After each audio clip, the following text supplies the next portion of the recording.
Week 5, Day 31. The Final Days. The Moment of Surrender. Day 31. The Way of Virtue. This is the will of God, that you be holy. 1 Thessalonians 4 verse 3.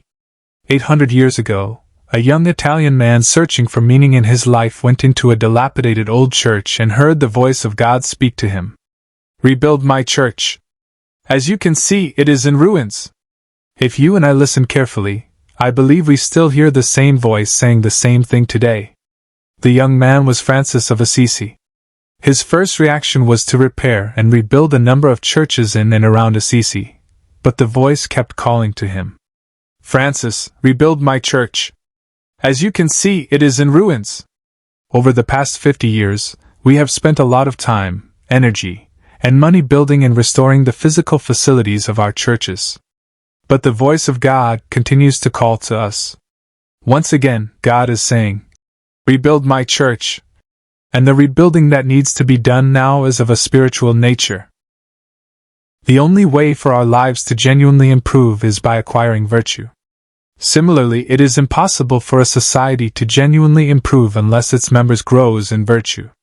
The renewal that the church and society so desperately needs is a renewal of virtue.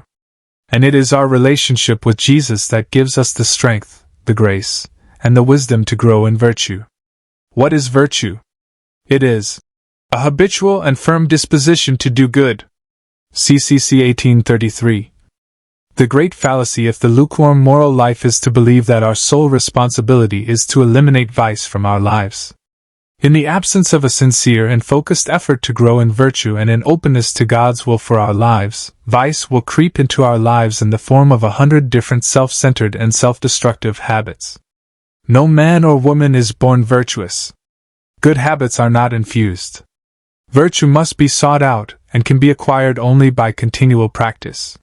You learn to ride a bicycle by riding a bicycle. You learn to play baseball by playing baseball. You learn to be patient by practicing patience. You become virtuous by practicing virtue.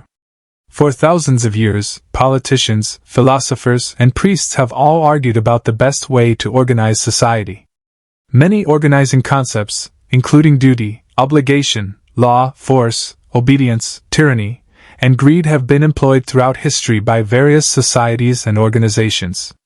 But what is the ultimate organizing principle? It is a virtue. Two virtuous people will always have a better relationship than two people without a virtue. Two patient people will always have a better relationship than two impatient people. Two kind and generous people will always have a better relationship than two proud people. Not sometimes, but every single time. And the world is just an extension of your relationship with me and my relationship with you. If we are both striving to live virtuous lives, our relationship will prosper. But when we give up our striving for virtue, our relationship will disintegrate. Virtue leads to better people, better living, better relationships, and a better world.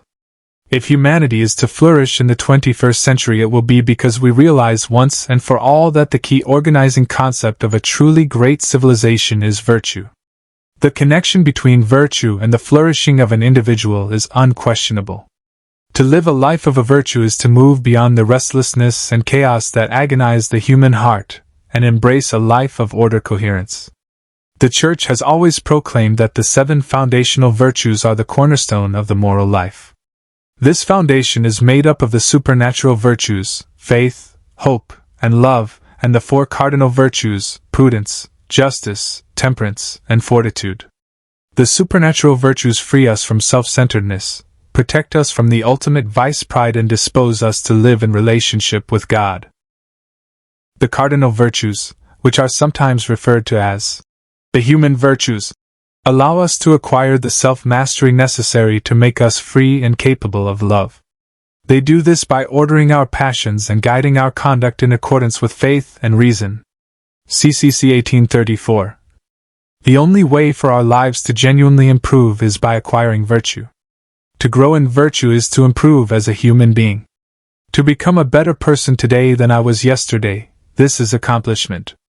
Ernest Hemingway observed, "There is nothing noble in being superior to your fellow man. True nobility is being superior to your former self." Virtue is central to the growth of a Christian. Earlier in our journey together, Day 8, we discussed how people tend to emulate the 5 people they spend most time with. Are your 5 people virtuous people? If not, you need to make a change. And you may be thinking, I can't make a change. My 5 people are set, and they are not virtuous. But let's think back to something else we have learned on this pilgrimage together. Don't let what you can't do interfere with what you can do, Day 21. The devil wants you to focus on what's not possible. Jesus helps us to on what is possible and find new possibilities. Maybe the people around you have no interest in virtue. But I look across my bookshelf and I see plenty of virtuous people you can spend time with: Mother Teresa, Fulton Sheen, C.S. Lewis, Teresa of Avila, Therese of Lisieux, Augustine, Aquinas, Chesterton, Tolkien, Kreeft, Dorothy Day. The list is endless. Virtues are the habits of the saints. And then, of course, there is Jesus in the Eucharist. Jesus is virtue personified. He is honest, patient, kind, humble, courageous, compassionate, hopeful, wise, generous, gentle, resilient, loving. And whenever we act virtuously, we, in some mysterious and amazing way, usher God's grace and goodness into the world. Virtue became man so that man could become virtue. The Eucharist is, as St. Peter Amid observed, a divine storehouse filled with every virtue. God has placed it in the world so that everyone may draw from it. So draw from it. Spend time with Jesus in the Eucharist and draw from that storehouse abundantly and often. Trust. Surrender. Believe. Receive. Lesson. To live a life of virtue is to move beyond the restlessness and chaos that agonize the human heart, and embrace the life of order and coherence. There is a clear connection between a life of virtue and human flourishing. Virtue leads to better people, better living, better relationships, and a better world. The Eucharist is a divine storehouse filled with every virtue. The more time we spend with Jesus in the Eucharist, the more abundantly we can draw virtue from that storehouse. Virtue of the day. Generosity. The virtue of generosity mirrors the abundance of God's generosity. Give something away every day. It need not be a material possession or money. Give a compliment, a smile, advice, encouragement. Express your appreciation. Catch someone doing something right. Give everywhere you go to everyone you meet. Live a life of staggering generosity.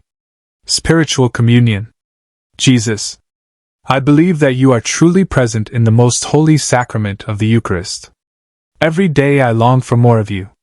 I love you above all things, and I desire to receive you into my soul. Since I cannot receive you sacramentally at this moment, I invite you to come and dwell in my heart. May this spiritual communion increase my desire for the Eucharist. You are the healer of my soul. Take the blindness from my eyes, the deafness from my ears, the darkness from my mind, and the hardness from my heart. Fill me with the grace, wisdom, and courage to do your will in all things. My Lord and my God, draw me close to you, nearer than ever before. Amen.